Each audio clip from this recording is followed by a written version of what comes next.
নমস্কার বন্ধুরা, আজকে আরো একটা নতুন ভিডিও নিয়ে আপনাদের কাছে চলে এসেছি। আমার পিছনেই দাঁড়িয়ে আছে আমাদের রোডের ছোট্ট গাড়ি মানে গাড়ি খুব লম্বা, আর শুধু চাকাগুলোই ছোট। এরকম বাস আমাদের রোডে আগেও ছিল, সেগুলো তার চ্যাসিস এত লম্বা ছিল না, চ্যাসিস গুলো ছোট চ্যাসিস ছিল, কিন্তু এই চ্যাসিসটা প্রচন্ড লম্বা, বড় গাড়ির মতন। আমাদের রুটে যে নতুন বাসগুলো এসেছিল বড় চাকা লিল্যান্ডের তার মতনই, আর এটা টাটা ইঞ্জিনের গাড়ি আছে। আর আজকে যে বিষয়ে ভিডিওটা একটুখানি বলি, আমরা যে টিকিটগুলো আমাদের বাসে ইউজ করি মানে ব্যবহার করি, তার কি আদৌ কোনো মূল্য আছে, কতটা আছে সেটা আপনারা আমাকে কমেন্ট করে জানাবেন।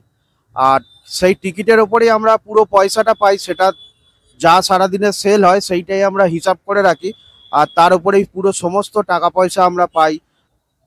ড্রাইভার সাহেব মাইনে পায়, কন্ট্রাক্টর বাবু মাইনে পায়, প্লাস মালিক বাতচিত পায়, তেলের দোকানে পয়সা পায়, পুরো সেই টিকিটটার ওপরেই সমস্ত সব হিসাবপত্র হয়। কিন্তু আমার বক্তব্য হলো, এই যে টিকিটগুলো আমরা বাসে ব্যবহার করি, এই টিকিটগুলোয় না কোনো ডেট আছে, না কোনো টাইম আছে, কিছুই তাতে নেই। কোনো প্যাসেঞ্জার যদি গাড়িতে টিকিট পড়ে থাকে, সেই টিকিটটা তুলে বলে যে দাদা আমি টিকিটটা কেটেছি, তো সেক্ষেত্রে তাকে হিসাব মতন অ্যালাউ করে দেওয়া যেতে পারে, এরকম একটা ব্যাপার। কিন্তু কন্ট্রাক্টর যে বাবুরা যে গাড়িতে ডিউটি করে, ওনারা এতটাই এক্সপার্ট হয়ে গিয়েছে যে কি হলো, মেরে দেবে নাকি, এসো এসো এসো। তো টিকিটে যেহেতু ডেট আর টাইম কিছুই থাকে না, কোনো প্যাসেঞ্জার যদি বা আমি যদি বদমাইশি করে গাড়ির টিকিট সকালে একবার যাত্রা করলাম, আসার সময় দেখলাম ওই গাড়ি পড়ে গিয়েছে, তো ওই গাড়ির টিকিটটা যদি কন্ট্রাক্টর বাবুকে দেখাই, তো সেক্ষেত্রে কন্ট্রাক্টর বাবুদের এতটাই অভিজ্ঞতা হয়ে গিয়েছে যে টিকিট যদি কেউ দেখায় হঠাৎ করে বাসে যে এই গাড়ির টিকিট আমার কাটা হয়ে গেছে, ওনারা একটা রুলস ফলো করে। অনেকে অনেক রকম রুলস ফলো করে, আমার যতটুখানি জানা আছে বলি। নানান রকম পদ্ধতি আছে। ওনারা কোন সিট অবধি টিকিট কেটেছে ওনাদের আইডিয়া আছে, সেটা কখন ঢুকেছে সে বিষয়ে আইডিয়া আছে, প্লাস কত নম্বর সিরিয়াল চলছে, টিকিটে একটা সিরিয়াল দেওয়া থাকে 1 থেকে 100 পর্যন্ত, বা 300 থেকে 400, এরকম প্রত্যেকটা গুটিতেই 100 করে সিরিয়াল থাকে। তো কতগুলো টিকিট ওনারা এক মাথা থেকে আরেক মাথায় যেতে মোটামুটি সেল হয়েছে, ওনার একটা আইডিয়া হয়ে গিয়েছে। তো এইভাবে কোনো প্যাসেঞ্জার হট করে ফাঁক নিতে পারে না, কিন্তু আমি তাও একটা বললাম আপনাদেরকে। তো ওনাদের এতটাই এক্সপার্ট হয়ে গেছে কন্ট্রাক্টর বাবুদের, কেউ হট করে টিকিট যদি এইভাবে দেখায়, ওনারা ম্যাক্সিমামটাই ধরে ফেলে এবং আটকিয়ে দেয়। তো এরকম খুব রেয়ার ঘটনা ঘটে, ঘটে না নয়, ওনারা অনেক সময় গাড়িতে এসে আমাদেরকে বলে যে এই ঘটনা ঘটেছে। তো এরকম অনেক সময় হয়ে যায়। তো সেক্ষেত্রে ওনারাও এক্সপার্ট থাকে, অনেক সময় ধরে ফেলে, অনেক সময় হয়তো ধরতে নাও পারে, ব্যস্ততার কারণে নানান রকম ব্যাপার হয়। আর এই টিকিটগুলো ছাপাতে আমাদের একদমই কম খরচা পড়ে, খুবই কম খরচা পড়ে। আর আমার মতামত হলো, যদি এই টিকিটটাকে কোনো যেমন বারকোড সিস্টেমের টিকিট আছে, বা এমন টিকিট আছে যে সমস্ত সরকারি বাসে বা প্রাইভেট বাসেও ব্যবহার করা হয়, আপনাদের জানা থাকলে কমেন্ট করে আমাকে জানাবেন কলকাতার কোন রুটে এই ধরনের টিকিট আমি যেটা বলছি ব্যবহার করা হয়। যে টিকিটে, পাবলিক বাসের যে টিকিটে ডেট থাকবে, প্লাস টাইম থাকবে, আর কোথা থেকে কোথায় যাত্রা করছে সেটাও লেখা থাকবে, ন্যূনতম স্টপেজ, সেক্ষেত্রে প্রত্যেকটা কন্ট্রাক্টরেরই ভাড়া একই রকম হবে। যদি 19-20 হয়ে যায়, সেক্ষেত্রে এই টিকিটে কি হয়, অন্য আহ, কোনো কন্ট্রাক্টর যদি ভাড়া 2 পয়সা কম কাটে, পরের গাড়িতে উঠে বলে আপনাদের রুটেরই গাড়ি কম নিয়েছে, আপনি বেশি বলছেন, তো সেক্ষেত্রে একটা প্রবলেম হয় মাঝে সাঝে, খুবই রেয়ার। কিন্তু ডেস্টিনেশন যখন লেখা থাকবে যে কোন জায়গা থেকে কোন জায়গায় যাচ্ছে, সেইটা লেখা থাকলে অনলাইন টিকিটের যে ব্যবস্থা তাতে কিন্তু এত অসুবিধা হবে না। তাতে ডেট থাকবে, টাইম থাকবে, আর কোথা থেকে কোথায় যাত্রা করছে লেখা থাকবে, সেই অনুযায়ী টিকিট বেরোবে। তো এই ধরনের মেশিন বাসে ব্যবহার করলে কেমন লাগে আপনারা একটু বলবেন।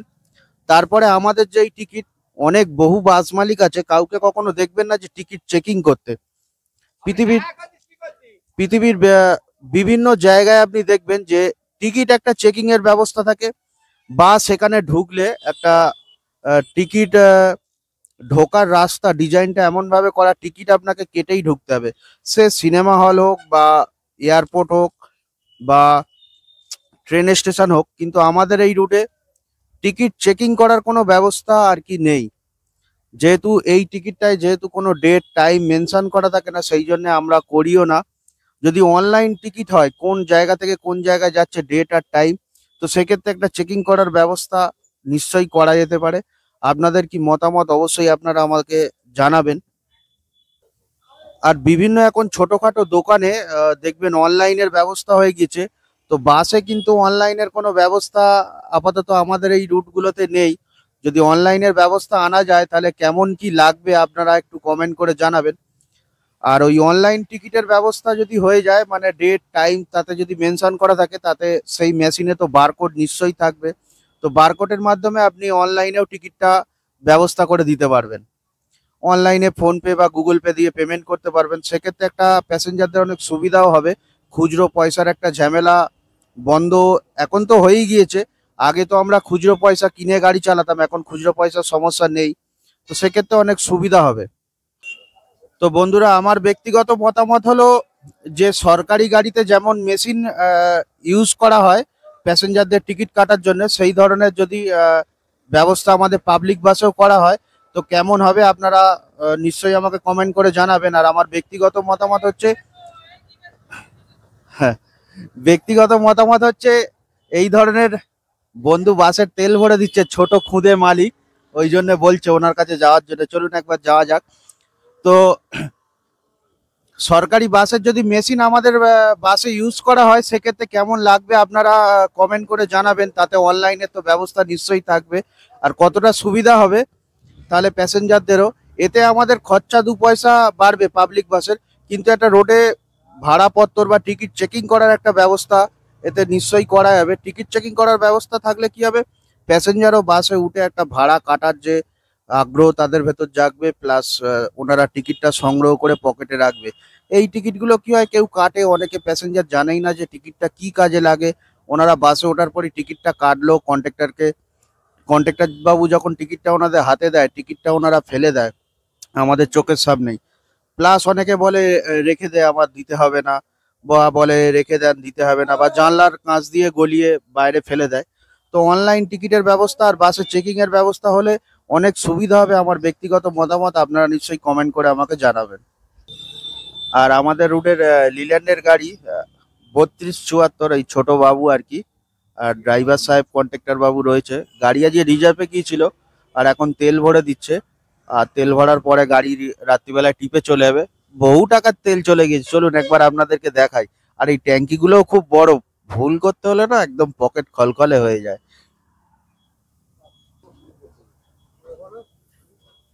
এখনো পর্যন্ত 5794, 5800।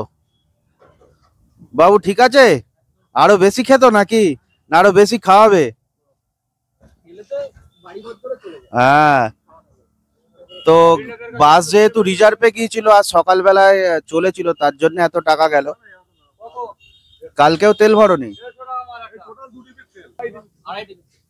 তো আগের দিনকেও ড্রাইভার বাবুরা তেল ভরেনি, তো একবারে তেলটা ভরে নিল, ওই জন্য অনেকটা টাকার গিয়েছে, নাহলে এত টাকার তেল যেত না। তো আসি বন্ধুরা, আবার দেখাবে পরের একটা নতুন ভিডিওতে। আর এদিকে জব্বর বাবু কাজ করছে আমাদের রুটের গাড়ির। গাড়ি আজকে সারাদিনে মনে হয় অ্যাক্টিভ চালিয়েছে 8701। ব্রেক শু চেঞ্জ করে দিচ্ছে সামনের চাকার, প্লাস গ্রিস করে দেবে।